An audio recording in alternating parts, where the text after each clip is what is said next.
शिंदे गटाचे कळमनुरीचे आमदार संतोष बांगर यांना तलवारबाजी भोवली आहे। कावड यात्रेमध्ये तलवार नाचवल्याने त्यांच्यावरती गुन्हा दाखल झालाय। पाहूया।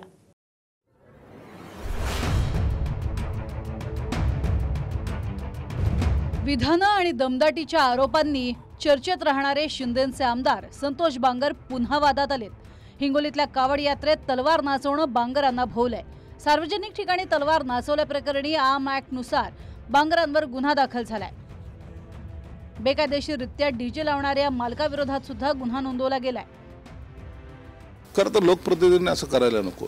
मग तो माझ्या पक्षाचा आहे का इतर पक्षाचा आहे मला तो भाग नाहीये, पण असं करायला नको जेणेकरून लोकांमध्ये आपल्याबद्दलचा गैरसमज निर्माण होतील। मला वाटतं जर त्यांनी तसं चुकीचे जर कृत्य जर थोडच्या त्या हातून झालं असेल तर त्याच्यावर गुन्हा दाखल झालेला आहे आणि भविष्यात ह्या गोष्टीची तो काळजी सुद्धा त्यांनी घेतली पाहिजे।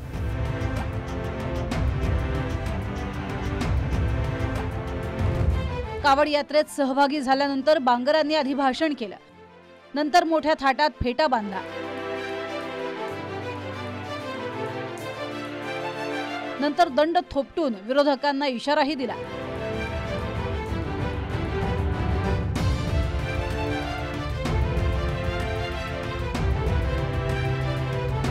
मात्र हा धार्मिक कार्यक्रम होता की राजकीय सभा, हा प्रश्नही अनेकांना पडला।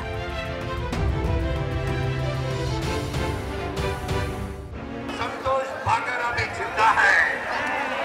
संतोष बांगर एकटाच पट्टा कापले जाणार। 2024 ला तुम्ही भरघोस मताने निवडून द्या। संतोष बांगरला मंत्रीपद दिल्याशिवाय आम्ही राहणार नाही।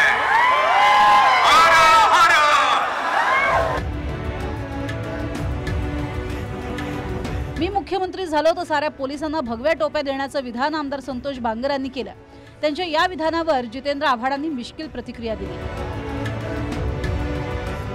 हिम्मत काय त्याची, खांद्यावर बसून असं मस्त सिल्वेस्टर टॅलेंट टाईप बॉडी दाखवत शिवाजी महाराजांची तलवार काढत असा मुख्यमंत्री आवडेल मला। दररोज गाडीवर बसून तो तलवार फिरवतच दौऱ्यावर जाईल, काय वाईट आहे? महाराष्ट्राच्या बदललेल्या संस्कृतीत संतोष बांगरचं महत्त्वाचं स्थान आहे। सार्वजनिक आयुष्यामध्ये आज त्याचं वागणं बघितल्यानंतर अमेरिकेतला सिल्वेस्टर स्टॅलन घाबरलाय, माईक टायसन घाबरलाय की हा कोण एवढा मोठा, आमच्यापेक्षा जास्त शोल्डर असलेला, आमच्यापेक्षा जास्त ट्रायसेप बायसेप असलेला हा कोण खेळाडू आहे? अरे गंजी फ्रॉकमध्ये पब्लिकमध्ये यायला पण डेअरिंग लागते, ती आमच्या संतोष बांगरमध्ये आहे।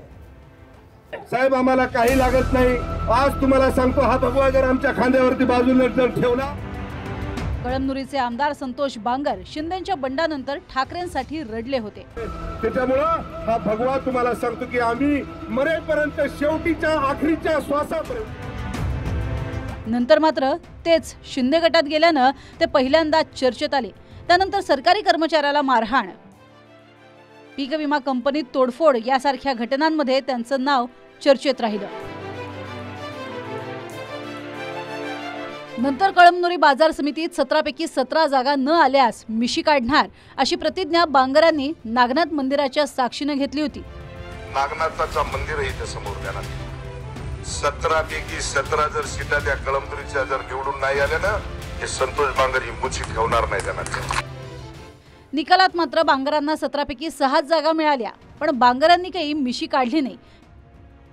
त्यामुळे विरोधकांनी त्यांना त्यांच्या प्रतिज्ञेची आठवण करून दिली होती। मला वाटते कोणाच्या वटीत जाऊन बसतील आणि कोणाच्या नाही यायचा पताच नाही। अहो तुम्हाला सांगतो, खऱ्या अर्थानं इथून अंगार होती ज्या वेळेस त्या औरंगाबाद संभाजीनगरला औरंगजेबच्या तुम्हाला सांगतो त्या खर्तीवरती खबरीवर गेले, हे लाज वाटायला पाहिजे। Bureau report, TV9 Marathi.